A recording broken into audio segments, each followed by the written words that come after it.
Okay, so it's about 5:55 p.m. Friday the 13th. It's April 13th, 2012. I just found out a few hours ago that my request for adjournment for the hearing on Monday was denied by some idiot named Eva who wouldn't give me her last name and couldn't explain to me anything about anything and isn't a lawyer at all or anybody qualified to evaluate the merits of legal arguments. She described herself as being a technician. Reminds me of this idiot Linda Hillis who denied my administrative appeal because I was disputing that I did not have 5 relapses or whatever the hell it is they were claiming. Uh, given that I've looked more closely at the literature, the limited amount of literature on sorbitol and what exactly is likely going on here with the false positive of me getting on the breathalyzer, and that I no longer have weeks to do something here. I've got until Monday to come up with something to show that to demonstrate false positives on this thing, or at least contamination on a breath blow tube that results in a false positive. Uh, I got to change what I'm doing. It's pretty clear that what I was doing, at least with the blow tube A experiment, probably wasn't going to work.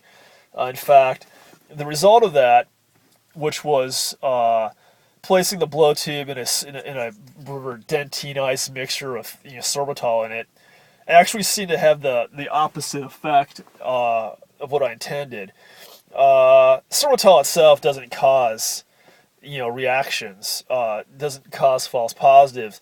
It's the byproduct of sorbitol breakdown or hydrolysis, which can be any number of alcohols, methanol, ethanol, whatever, probably possibly isopropyl, but it's primarily methanol and ethanol.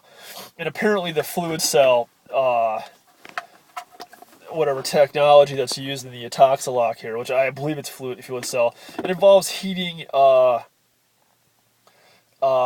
converting at least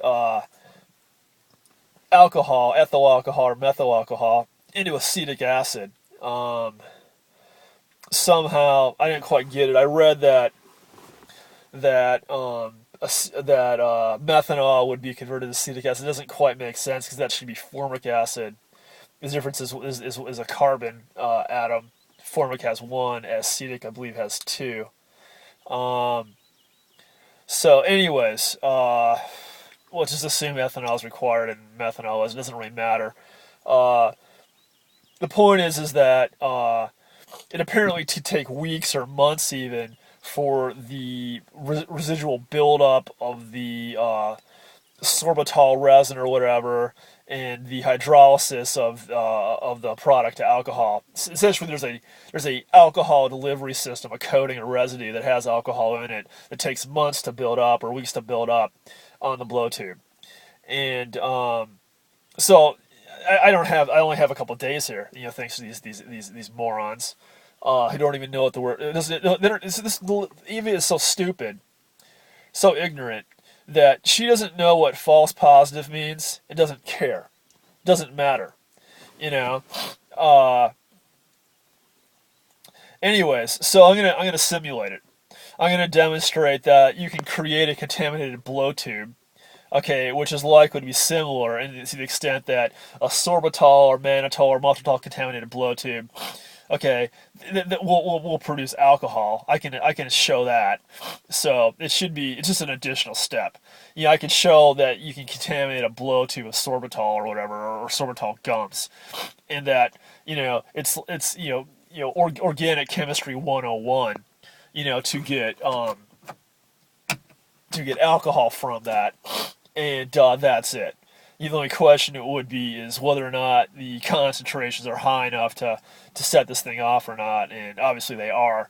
I just got to demonstrate this. So what I'm going to do here is I've tended to clean both of these. I believe this was test blow tube A, and this is blow tube B.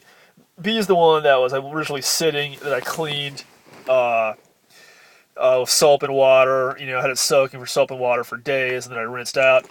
This was the one I was trying to contaminate with sorbitol solution. I'm going to call this the black tube. I've put some PVC tape on it to make it clear.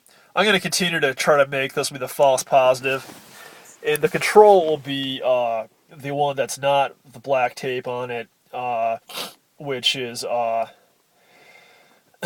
believe it's blow tube B, okay, which is the one I've been trying to contaminate just by manually, chewing gum and breathing on it, which, isn't working, and apparently it's because it takes, weeks or months for this thing to happen.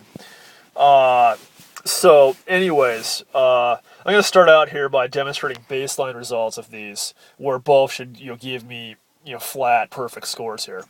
So, here's what I'm going to maintain for my control. This is the clear tube, as opposed to the black tube.